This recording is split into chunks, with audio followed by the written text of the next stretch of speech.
name is Jihan Gearon. I'm half Black and half Navajo, Diné.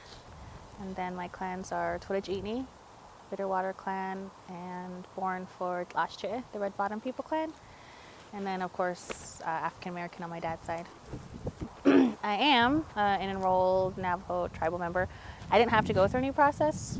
You know, it was just written, you know. I think my mom, you know, probably did it, certificate of Indian blood when I was born, so I didn't have to do anything.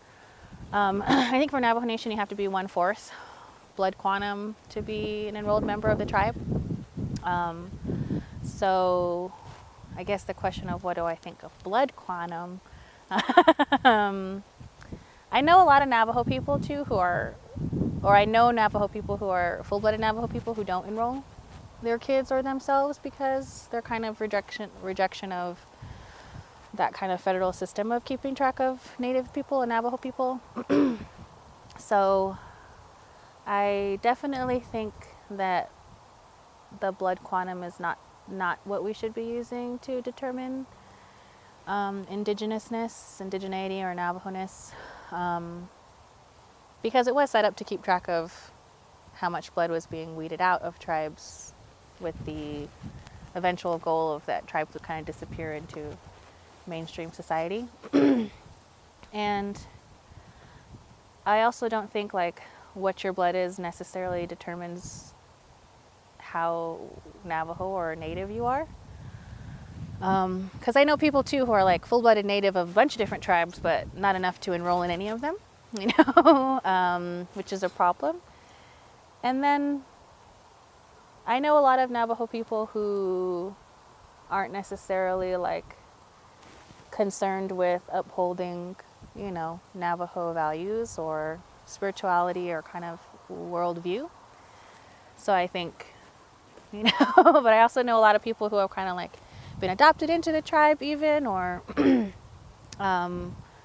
who have a value of learning and protecting and upholding the traditions, language, culture, spirituality, and worldview.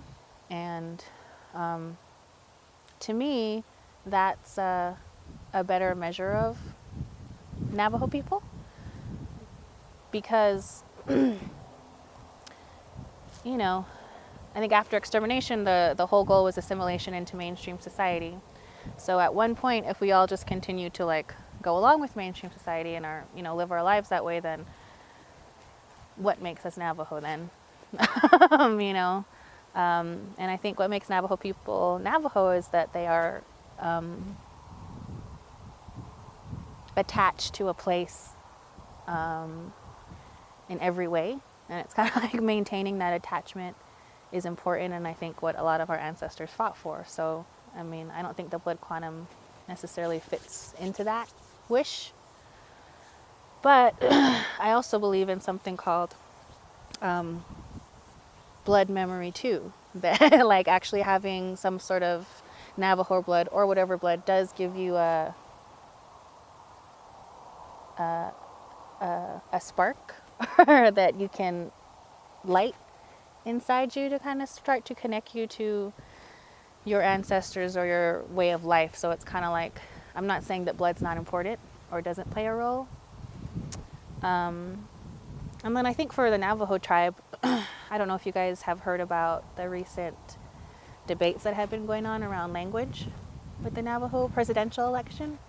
So I think that that's another thing that's similar to blood quantum. It's like that question is important and like prevalent to us today about who is Navajo and what does it mean to be Navajo, because we're actually very diverse. You know, people who, like, half of the population lives on the reservation, half the population lives off the reservation.